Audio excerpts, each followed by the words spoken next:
Welcome to Innovation Talks. Join us weekly as we discuss with distinguished industry guests how to refine and improve corporate innovation and new product development. Hosted by Paul Heller, Sophion Chief Evangelist. Do you want to revolutionize your approach to innovation? Dive into our free ebook designed for product managers and innovators. Discover how embracing an innovation ops strategy can turn chaos into control. You can download your copy now at sophion.com/innovationops-ebook. That's sophion.com/innovationops-ebook. Hello, everybody. Welcome back to the show. I hope you're having a great week wherever you happen to be. Thanks for joining us.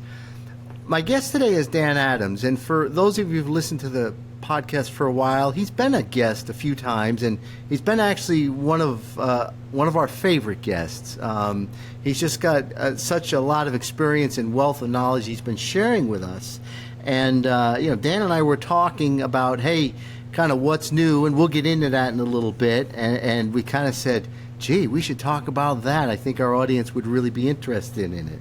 But so, Dan, welcome back. Yeah, it's good to be here, Paul. It's dangerous. Whatever we say at the end of this podcast might lead to another one. You just don't know. As long as we keep giving good info out there, I guess people will be fine with it. Yeah. So Dan, we do have, I think, new listeners who may have not had the luxury of hearing us talk before, and we'll make sure if people are listening that there'll be some show notes. You can go back and listen to some of the earlier sessions. We did sessions on how to do voice of customer effectively, how to do it right and well in B2B. We've talked about strategy. We've talked about leadership. We've talked about the great book you've written about the different types of leaders and how important it is to understand kind of their basis, their archetype, where they're coming from if you're going to work with them, and which ones are good for innovation or certain types of innovation, and which ones are maybe better for different types of innovation and whatnot. So, but Dan, let's start with, because people may not know, tell us about the AIM Institute and what that's about. Yeah. So we've been around 20 years, and the main thing we do is train usually pretty large companies, a lot of Fortune 500 companies.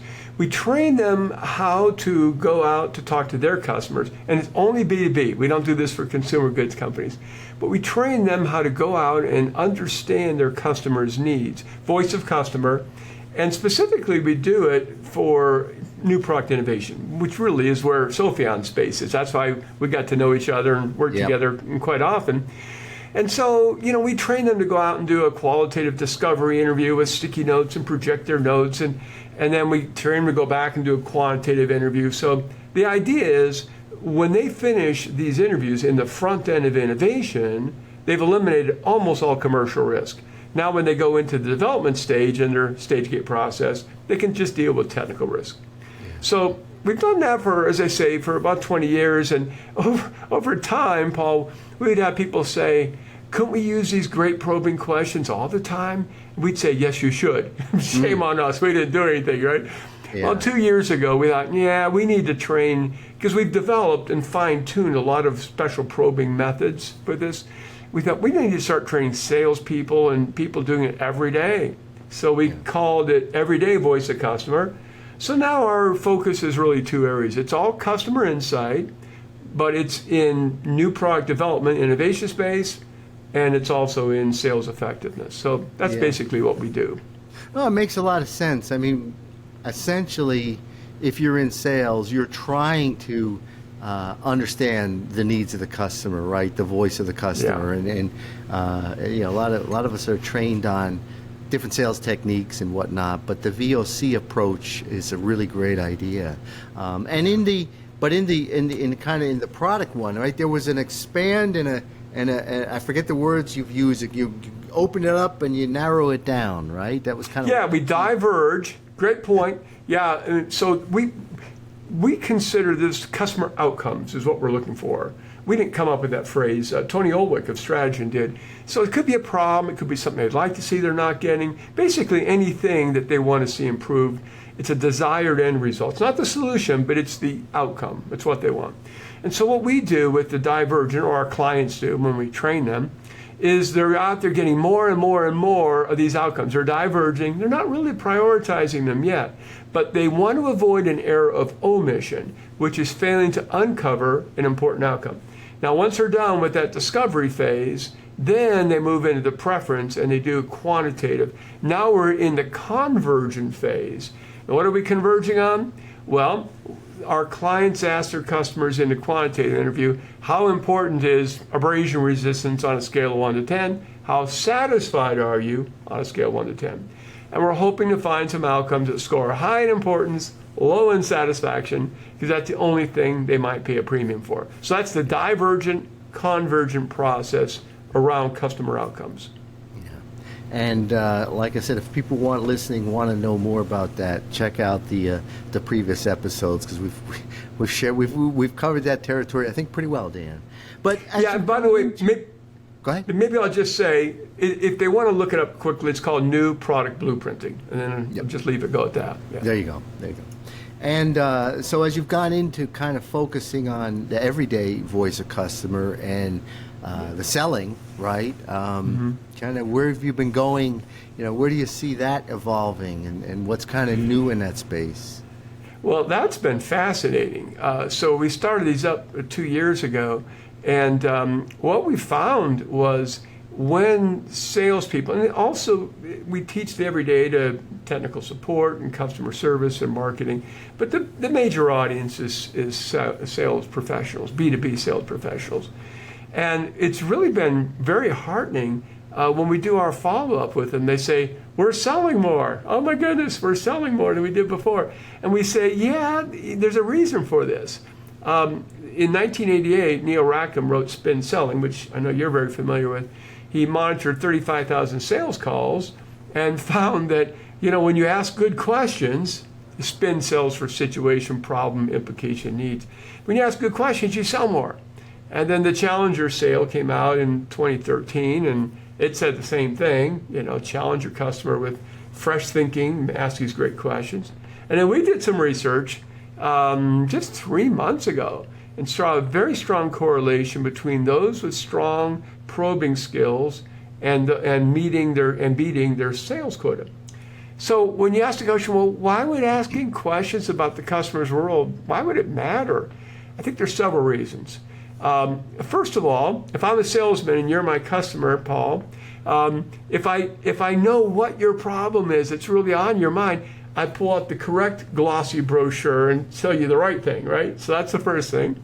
Second thing is, if you've been telling me what your problems are and why they're a problem, you've almost taught me how to sell you, which benefits, which features to focus on. It's almost like cheating, right?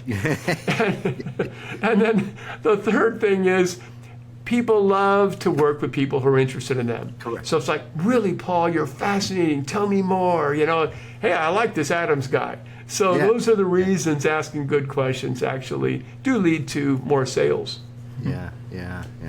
And, so kind of one of the things we were talking about, and we said, let's have a session about this, because it all ties back to innovation. I think we've got to remember to keep bringing it back. But the hot word right now everybody wants to talk about is AI, right? And I know that you've been doing some research, some studying, you've got some experiences, so kind of share with what you're seeing on that front. Yeah, so there's so many applications for AI. You can divide it into maybe two camps.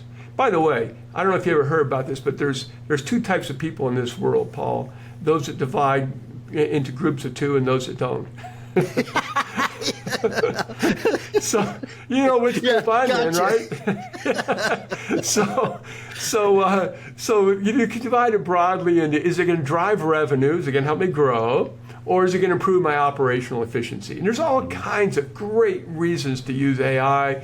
It can, create your emails for you, all kinds of efficiency things. But as we said earlier, we tend to focus on the growth side, and we look at it in two areas. And we've been we've been really excited about the use of AI for customer insights, both for product innovation and for sales effectiveness.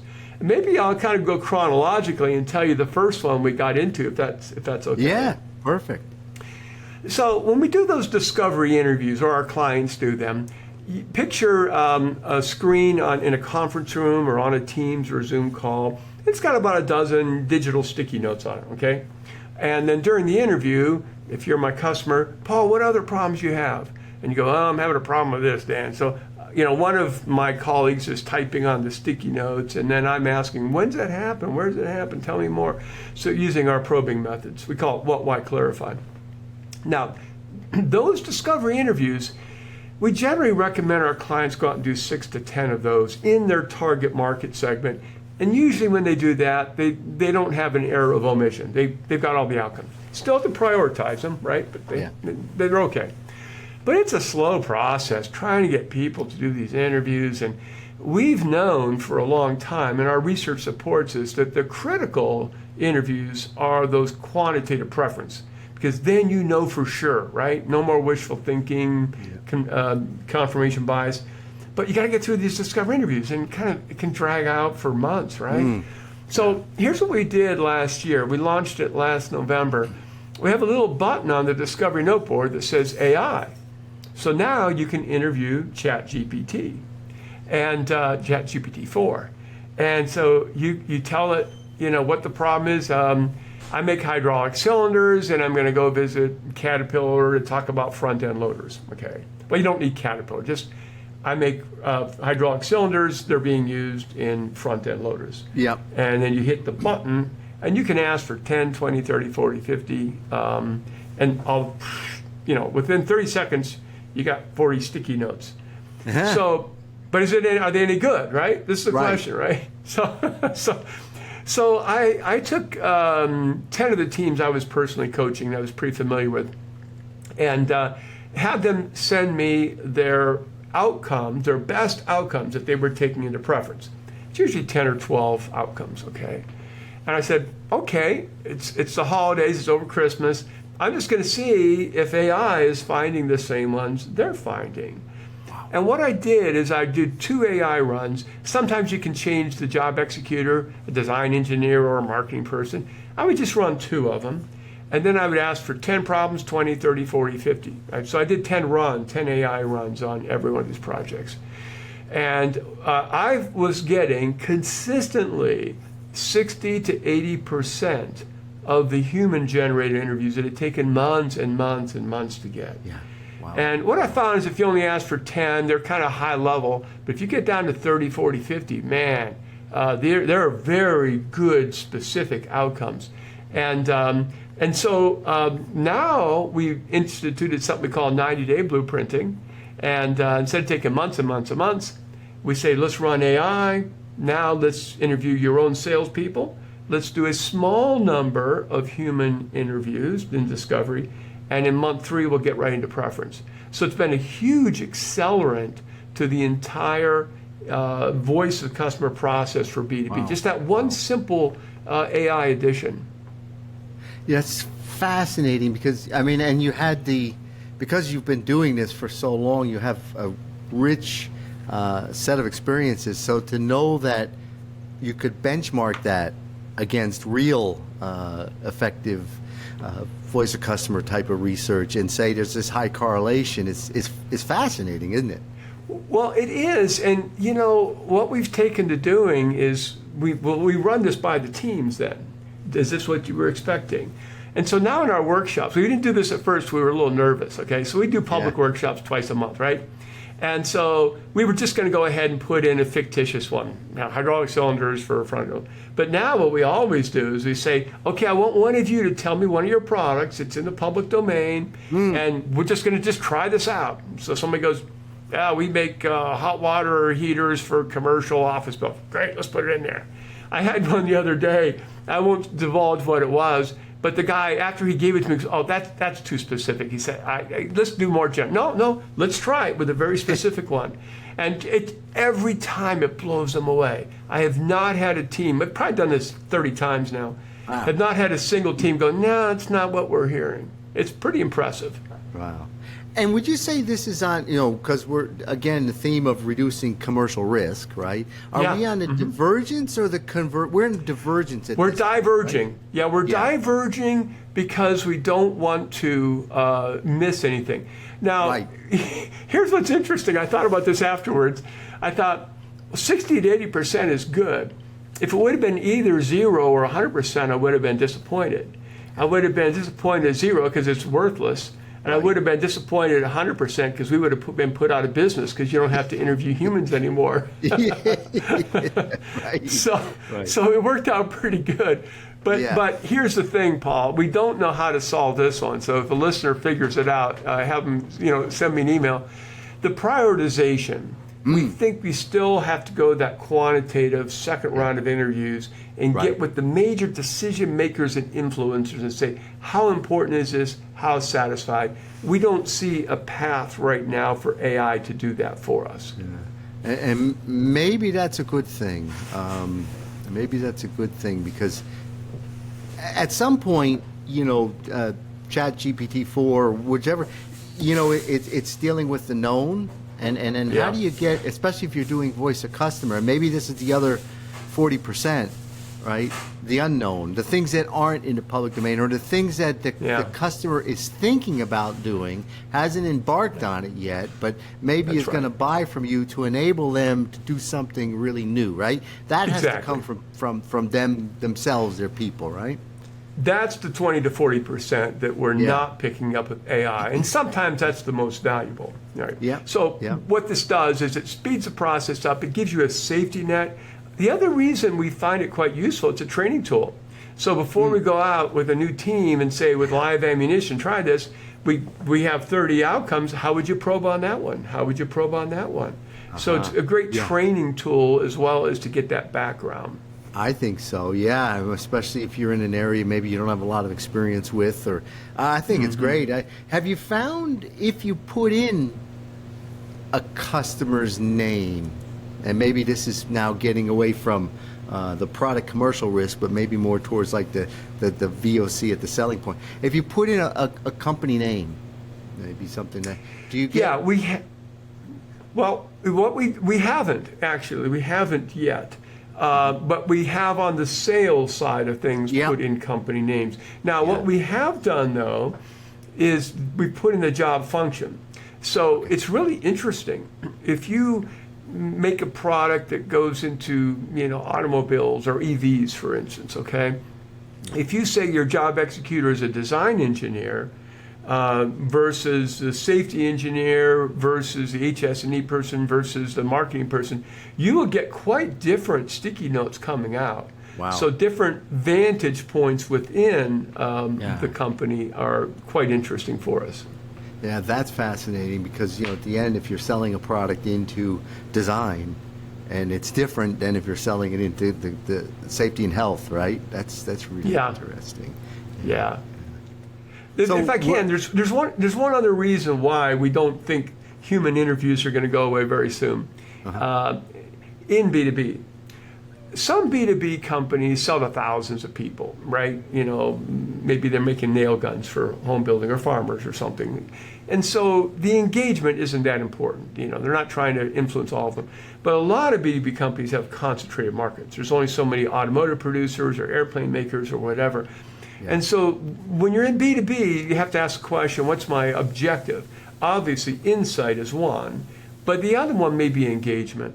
And so one of the reasons our clients do the human interviews is not just to get the insights from new product development, but to engage those customers so when they're ready to sell, the customers are ready to buy. That won't be replaced by AI either. No, it's a very good point. When you want to get close and establish a relationship and build those credits that you're going to use when you need to later on, and those future, all the things that come with that. You have to be, and as you said, showing interest in what your market, companies in your market are doing, and things like that makes a difference. Yeah. So any parallels then, and when you think about the selling side of it? Well, so last Thanksgiving, day after Thanksgiving, I was left unsupervised for 3 whole days. And so I had this idea, what if we created something with AI for salespeople to prepare them for their sales visit? It ended up being 2 types of preparation. Initially, I only considered the preparation of insight. What can I learn about my account before I go? But later, we found out, maybe even more powerfully, we're going to use AI for skills building. So I'm going to cover both of those. How to use AI for sales effectiveness in terms of 2 types of preparation. Yeah. Preparing myself with information before I come visit you, the customer, Paul, but also preparing myself with the right skills to ask the right questions. So the first one on the information or the insights, we've got a thing called Sales Prep. It's out at salesprep.com. Just launched it 3 weeks ago. And basically what I do is as a salesperson, I will load in on a one-time basis my offerings. I make hydraulic cylinders, I make filters, I make hose and tubing and valve, whatever. I just fill that up. And then I put in the different reasons my customers buy. We call it job to be done applications. They can make this, they can make that, they can make other things, okay?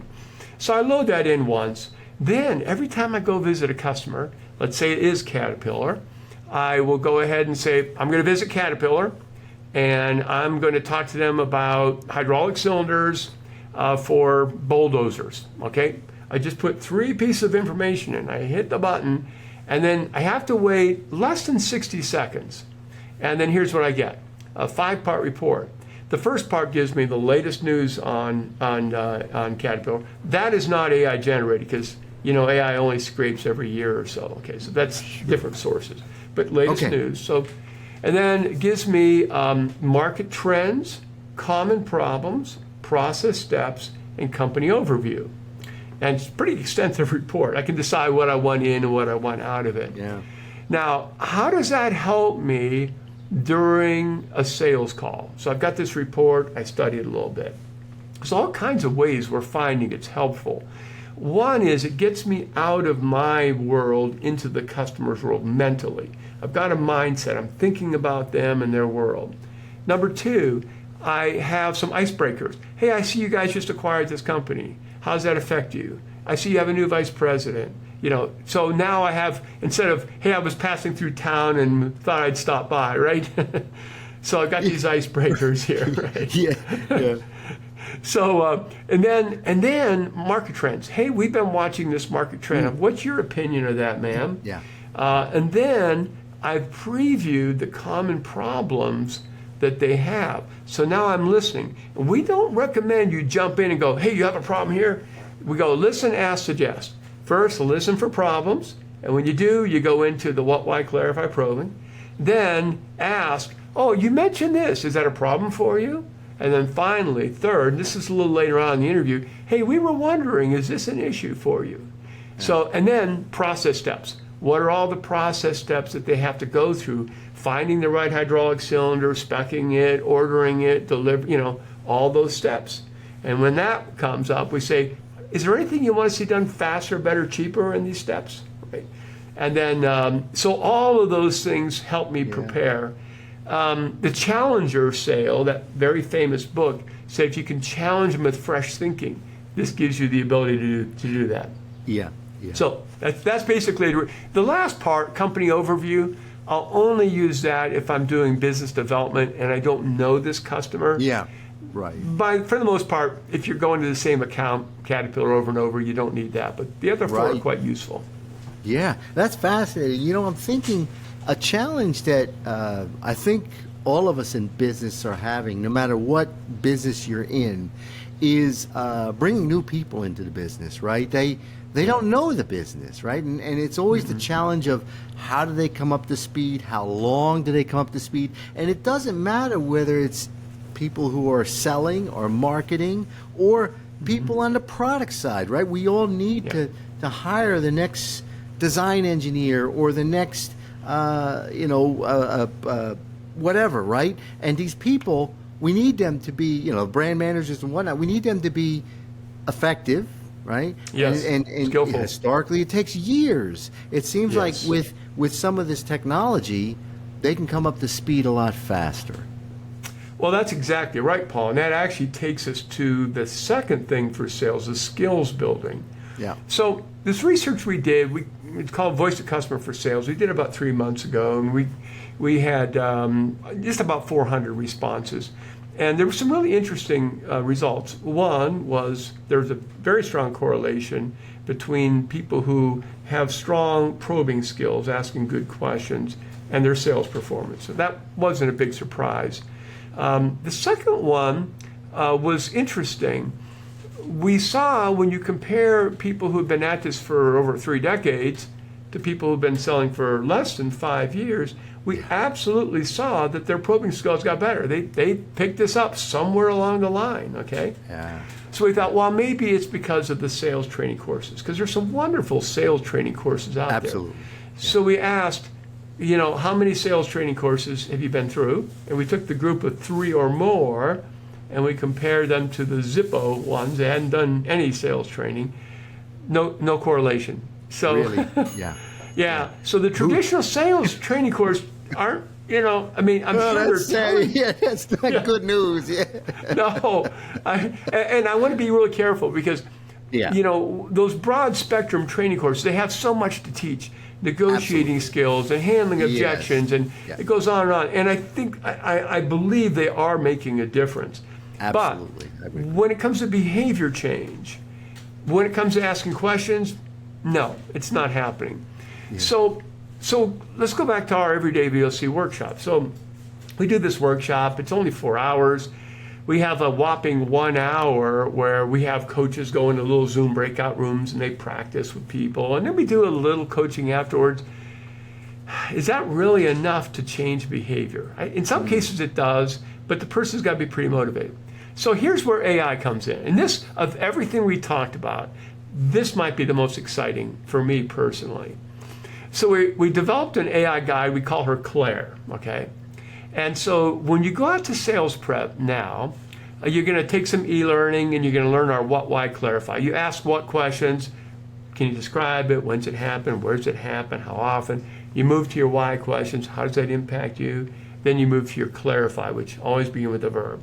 Are you saying you want to minimize the time it takes to set up? So anyway, that's the what, why, clarify, okay? So now, you go to Claire. So I'll just give you an example of one I did, one of the first ones I did with Claire. So I said, Claire, I make hydraulic cylinders. I did about probably 25 of these. They're not all hydraulic cylinders. I just Right, give yeah, you one here, yeah, okay? yeah. And I said, I'm going to call on somebody who makes garbage trucks. Because, they use hydraulic cylinders to, squish the garbage. So and I did the intermediate level. The novice level, there's an AI customer.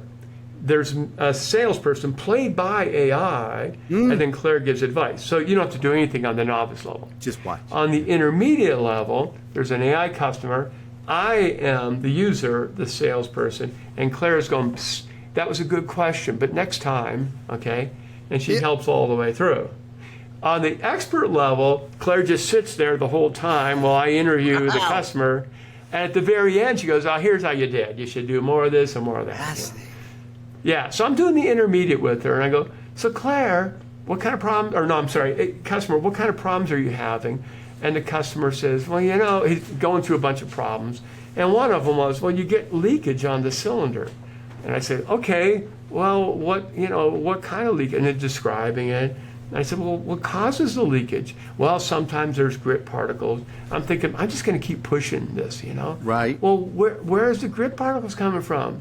The customer goes, "Well, not all garbage is organic. There's some inorganic." It goes on. It's amazing. So I have never stumped the AI customer yet. Wow. I mean, I've done like Purell hand sanitizer, and I make a thickener, and I'm asking for the Centipoise Brookfield viscosity range. It's giving it to me.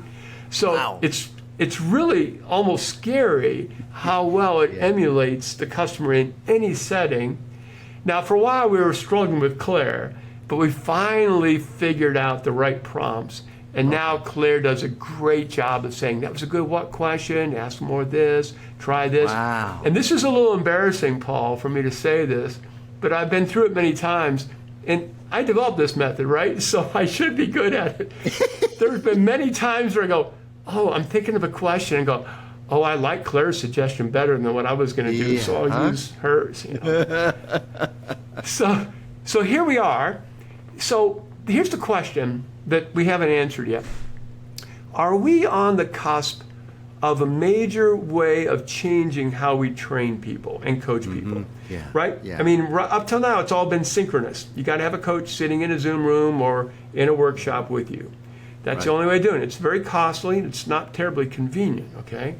Now we have, maybe for the first time, a very powerful asynchronous approach. And so if the person is motivated, we have like a certification. If they do 10 of these, they'll get a certification. But if they do it, I think they're going to build their skills very, very rapidly and very cost effectively. So as a training company, it's forcing us to rethink everything we're doing, AI. Right, yeah. Must be a little, well, at least you're out in front, right? You're not For now. It's not going to sweep you off. If it's going to sweep you away, you see it coming, right?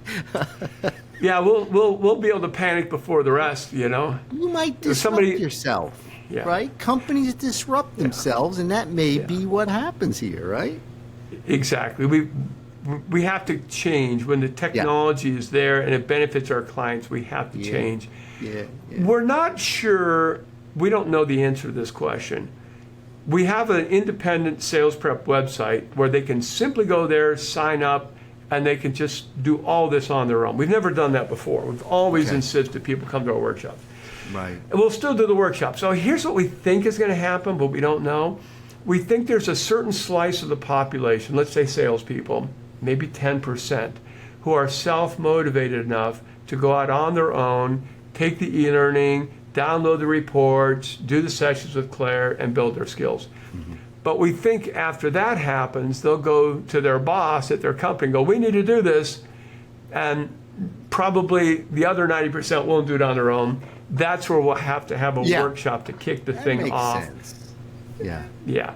And then probably provide some tracking and so forth even after that. Yeah, that makes a lot of sense, and it backs up the experience I've always seen with people. There's always some that will go out and explore on their own, and then others who are going to do better in kind of a combined setting. There's no doubt about that. One of the things that I just wanted to highlight, because listeners may not realize this, especially the newer listeners, but you mentioned the study, the 400, I think, people.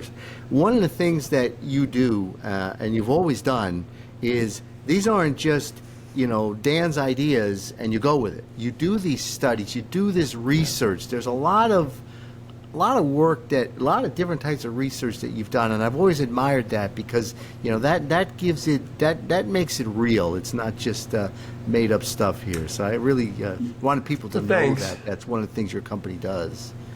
Well, sometimes we get surprised and sometimes we get confirmation. And this is exactly what we want our clients to do when they're designing their next new polymer or whatever it is, right? Sometimes they'll get confirmation, sometimes they'll be surprised, but until we get the data, we don't know. I'll give you one example. We felt for most of our 20 years that the quantitative interview was the most important, that prioritization, right? Yeah. But we didn't have any evidence. And so we did this research about two and a half years ago on voice of customer, not for sales, but for new product development. And we were absolutely blown away. Of 12 voice of customer skills, one of them was called prioritize customer needs, which is the preference phase. It ended up being the greatest differentiator between understanding market needs and not. The greatest differentiator between new product development success and not.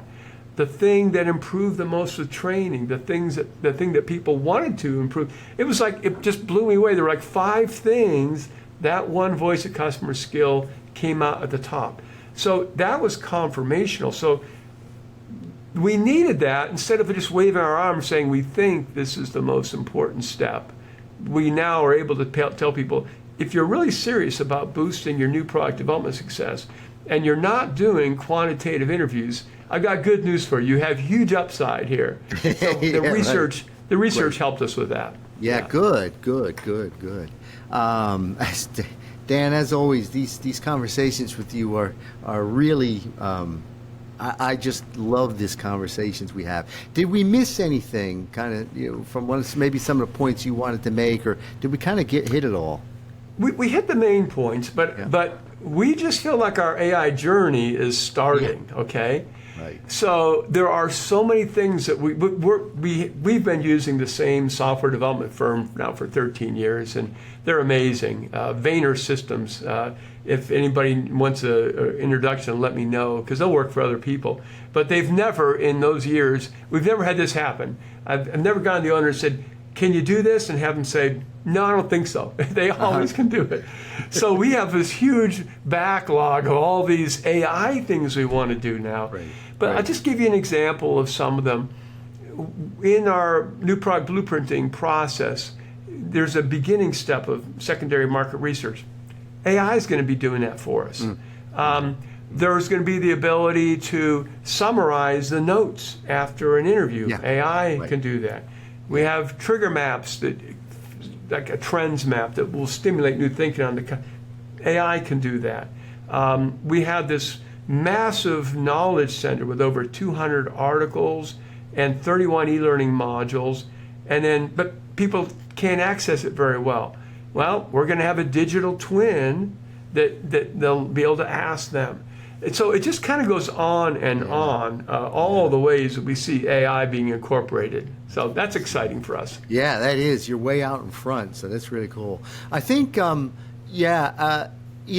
things that came to my mind here. One is we got to keep talking. You're right.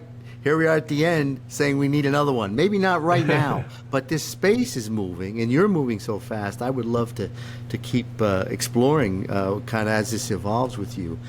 But if people are listening and they're saying, "Gee, I really liked it, but you didn't cover this thing that's on my mind," or "I have this question," I'm going to encourage any one of our listeners to reach out to me or Dan and mention that, hey, in the podcast, you talked about this, but I'd like to know that. And we will collect that and do another session and cover those. So if you're sitting there listening to this saying you want more, you got a question, you can send it to myself, you can send it to Dan. We'll make sure our email addresses are in the show notes. Mine is paul.heller@sophian.com, or you can send it to talks@sophian.com.